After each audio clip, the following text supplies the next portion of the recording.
I'm Susan Hirosuna. Developing tonight, a tentative deal on ending the war with Iran sends stocks soaring in Asia. Oil prices fell more than $4 a barrel. President Trump says the Strait of Hormuz will be reopened. Fox's Caroline Elliott begins our coverage. President Trump celebrating his 80th birthday with the UFC cage fight on the White House lawn and with a deal to end the war in Iran. The president announced the agreement in a Truth Social post saying, quote, "The deal with the Islamic Republic of Iran is now complete. Congratulations to all." He went on to say, quote, "Ships of the world, start your engines, let the oil flow," as the U.S. is ending its naval blockade against Iran. Earlier, talks were at risk of falling apart after Israel launched military strikes against a Hezbollah commander in the suburbs of Beirut. Vice President J.D. Vance tells Fox U.S. officials were worried, but ultimately Iran decided against retaliatory strikes. I'm not going to say that everybody's going to sing Kumbaya tomorrow. It's going to take a little bit of time to learn the ways of peace, but I do think we took a major step tonight. According to Pakistani officials who served as mediators during talks, the agreement means both sides have declared the immediate and permanent termination of military operations on all fronts, including in Lebanon. The vice president also revealing the U.S. got one key concession. Iran will never have a nuclear weapon, and not just pursue a nuclear weapon, but procure or try to buy a nuclear weapon as well. That's built into this agreement. President Trump says the Strait of Hormuz will reopen on Friday. That's when the deal will be officially signed in a ceremony in Switzerland. While this ends the conflict, the central issue of Iran's nuclear program and sanctions relief still remains to be discussed. In New York, Caroline Elliott, Fox News. So that peace deal announced on the eve of Iran's big World Cup match here in L.A. Thousands of Iranian Americans are expected, many holding mixed feelings about the situation overseas. Fox 7's Matthew Seedorf live tonight outside L.A. Stadium in Inglewood with more on this. Matthew. Well, Susan, we're expecting massive crowds here and hundreds, if not thousands, of protesters with that peace deal just announced. Chants against the Islamic Republic Sunday echoing in Westwood. Crowds reacting to the announcement of a U.S.-Iran peace deal. They want to make a deal that is not something that you can even consider. Many in LA's Little Tehran responding with mixed feelings. We want peace, but we don't want peace with the Islamic terror government down there. If President Trump wants to call it a deal, it's fine. I don't believe that. I don't believe he's done. I think this is all just to make some peace for the World Cup. LA Stadium home to Monday's highly anticipated FIFA World Cup matchup between Iran and New Zealand. Security already on patrol alongside high fencing, drones, surveillance cameras, and more. These cameras are high tech. They can pick up even the smallest items hidden in your pocket. A regime that executes athletes. Protest already erupting Sunday outside the stadium.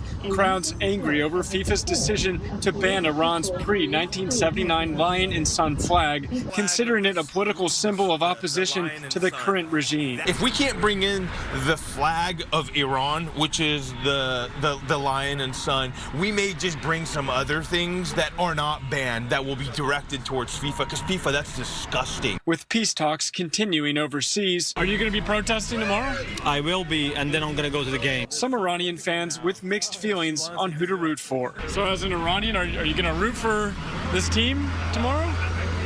I'm not a cheers for the Islamic Republic at all. I'm not watching it. I don't want to self-torture myself. I'm going to scream Iran from the bottom of my heart, but it's not going to mean that I'm supporting the individual peoples who are playing in the team, but definitely the name that they carry. That highly anticipated match is at 6 o'clock tomorrow evening. We're aware of at least two protests before then, one at 11 a.m. and another at 4 p.m. Thousands of people will be out here. Reporting live tonight in Inglewood, Matthew Seedorf, Fox 11 News. All right, Matthew, thank you. Well, for more insight on what's ahead with this deal to end the Iran war, political scientist and UCLA professor Benjamin Radd, he joins me now. So at this point, Professor, do we even know what's in the deal? We have some indication of what's in the deal. We know that it's going to release assets that have been frozen that belongs to Iran. We also know that it is technically supposed to open the Strait of Hormuz without any restrictions. And we also know that it's going to end the kinetic fighting between the two sides. But there's a lot that we don't know, more than we don't know than what we do know. Right. So there are some people who are saying that they doubt, other than getting the strait open, that there will be much more in this deal than what was negotiated back in 2015 under the Obama administration. Can you speak to that? Yeah, indeed. And really, this deal is like hitting the rewind button rather than the fast forward button. What I mean by that is rewind takes us back to where we were just before the war started in late February.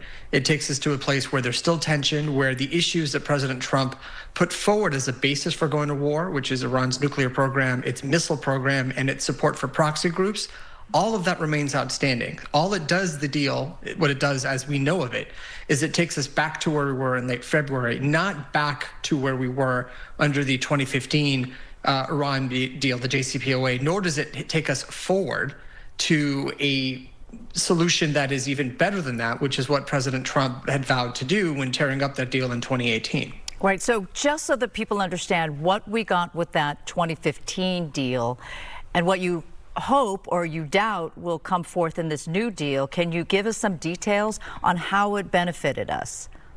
So the 2015 deal put a cap on Iran's enrichment capability. It imposed a strict oversight and monitoring system led by the International Atomic Energy Agency, the IAEA, and it basically had measured relief of sanctions and the opportunity for snapback sanctions to be reimposed if Iran violated the deal in any of its terms.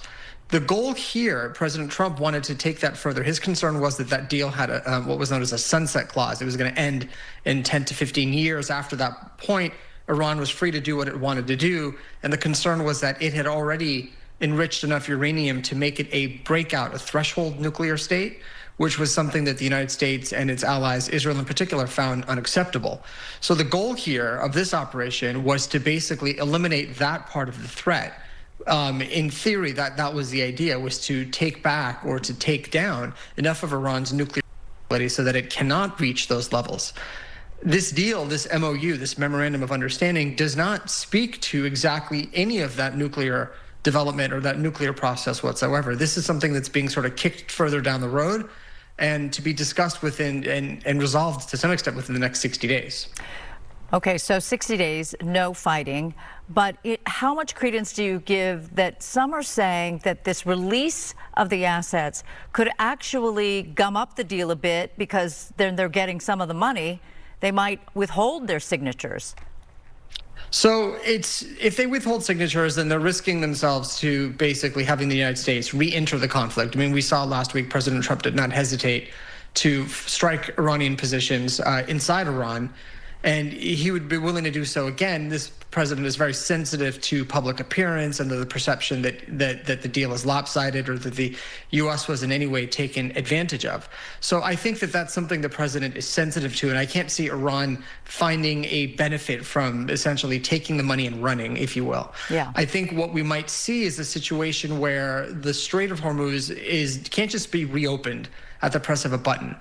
Iran could still at any point threaten the strait without having to really do anything physically, other than sort of uttering a few words about regarding the strait, enough to cause maritime traffic and insurers from being comfortable sending cargo and vessels through the strait, through the Persian Gulf.